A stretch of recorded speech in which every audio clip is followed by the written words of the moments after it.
आता कैलास अडगावकर ज्वेलर्स सोबत सोनं घेणं झालं आणखीन सोपं. मेकिंग चार्जेसवर तब्बल 50% सूट. मर्यादित कालावधीसाठी नक्कीच भेट द्या. कैलास अडगावकर ज्वेलर्स, दत्त मंदिर बस स्टॉप, नाशिक रोड. नाशिकच्या सातपूर परिसरातील शिवाजीनगर येथे आज 23 एप्रिल रोजी पहाटे नाशिक महानगरपालिकेकडून मोठी अतिक्रमण विरोधी कारवाई करण्यात आली. या कारवाईत जगताप कुटुंबाचे घर आणि दुकान बुलडोझरने जमीनदोस्त करण्यात आल्याने कुटुंब उघड्यावर आले असून परिसरात तणावाचं वातावरण निर्माण झालंय. माणिक जगताप यांनी आरोप केला की आम्ही गेल्या 30 ते 35 वर्षांपासून येथे वास्तव्यास आहोत आणि याच ठिकाणी आमचा उदरनिर्वाह चालतो. जागेबाबत मालकाशी वाद सुरू असला तरी महापालिकेने कोणतीही पूर्वसूचना न देता अचानक कारवाई केली आहे. आमच्यावर मोठा अन्याय झाला असून आम्ही न्यायालयीन लढाई लढणार आहोत. दरम्यान सातपूर विभागीय अधिकारी कैलास अहिरे यांनी प्रशासनाची बाजू मांडताना सांगितले की सन 2022 पासून संबंधितांना अनेक वेळा नोटिसा देण्यात आल्या तरी अतिक्रमण काढले गेले नाही, त्यामुळे ही कारवाई करावी लागली. नागरिकांनी स्वतःहून अतिक्रमण काढून घ्यावे, अन्यथा अशाच प्रकारची कारवाई करण्यात येईल. या कारवाई दरम्यान छाबा संघटनेचे करण गायकर यांनी अधिकाऱ्यांना जाब विचारत कारवाईपूर्वी योग्य नोटीस दिली होती का असा प्रश्न उपस्थित केला. तसेच जगताप कुटुंबाच्या वतीनं असा युक्तिवाद करण्यात आली की जर ही खाजगी मालमत्ता असेल तर न्यायालयाचा आदेश आवश्यक आहे. आम्ही महापालिकेला वकिलामार्फत नोटीस पाठवली होती, मात्र त्यावर उत्तर देण्यात आलं नाही.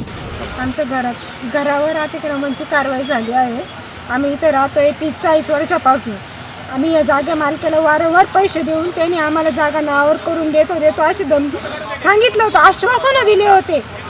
तरी आता रस्ता झाला, मेन रोड झाला, घराजवळ पूल झाला, तो बदलून पडला आणि आता आमचं घर तोडलं त्यांनी. आम्ही 2 मुली माझ्या घेऊन आम्ही कुठे जायचं, आमचं हे सगळं त्यांनी उघड्यावर पाडलंय. त्याला 5 ते 6 लाख रुपये आम्ही दिले. ते पैसे देऊन आम्हाला 5-6 वर्षाच्या वर होऊन गेले ते साहेब.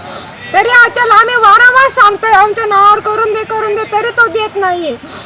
शेवट त्यांनी अतिक्रमण अधिकाऱ्याला अर्ज देऊन आम्ही नगरपालिकेला नोटीस सुद्धा दिली, आयुक्ताला सुद्धा दिलेले अर्ज. आमचे अर्ज पूर्ण नायनाट करून आमचे अर्ज कोणाच्याही नजरेत पडत नाही. तिथं गेल्यावर नाही, काहीच नाही, आम्हाला माहितीच नाही कारवाई होणार आहे. अचानक आले सर्व. हा घर तोडण्याचा कोर्टाचा काहीच आदेश नाही. यांनी हे इकडं राजकीय लोकांच्या नादी लागून तोडलंय आमचं घर त्यांनी. हे आम्ही 45 वर्ष राहतो, सहकुटुंब सहपरिवार. पहिली भाडं पण होतं. हे आम्ही नंतर 5 वर्षानंतर त्यांना आहे ना जागेचे पैसे देत गेलो, थोडे करून द्या तुम्हाला त्यांना 6 लाख रुपये दिले. कोणाला दिले? राजाराम पुंजा पाटील असे 6 लाख रुपये दिले.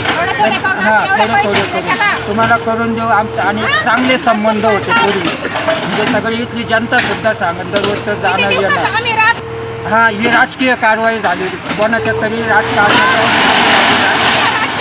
हे असं होऊ शकत नाही. हे अतिक्रमण मध्ये मोडत नाही. आणि आम्ही 1 मिनिट, ॲक्च्युली आता नवीन GR आलेला आहे.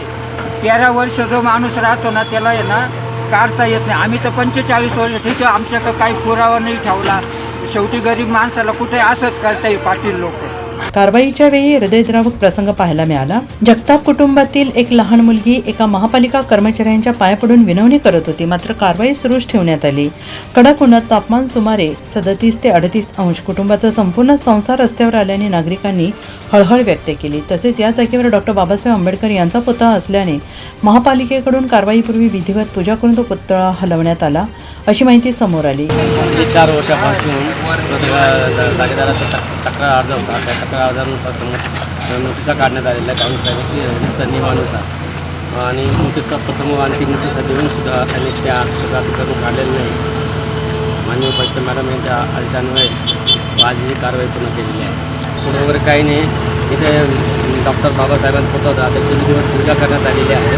तिथे पूजा करून सगळे एकत्रित केलेले आहे. या कारवाईत सातपूर विभागीय अधिकारी कैलास अहिरे, नाशिक रोड विभागीय अधिकारी डॉक्टर प्रज्ञा त्रिभुवन, सिडको पश्चिम विभागाचे चंदन घुगे, तानाजी निगळ, नाशिक नगरपालिका गाडी प्रमुख भगवान सूर्यवंशी, सुमित दिवे, शिरीष शिंदे, प्रमोद आव्हाळे, उपद्रव पथक बाबासाहेब आहेर, गोपीनाथ देशमुख, किशोर बच्छाव, भैया साळुंखे, शांताराम भोर, घनश्याम कापडणीस, धोंडीराम तलप, सावळीराम बोडके, सतीश दिघे तसेच अतिक्रमण कर्मचारी उपस्थित होते. NCN न्यूजसाठी प्रतिनिधी सिद्धार्थ लोखंडे, सातपूर.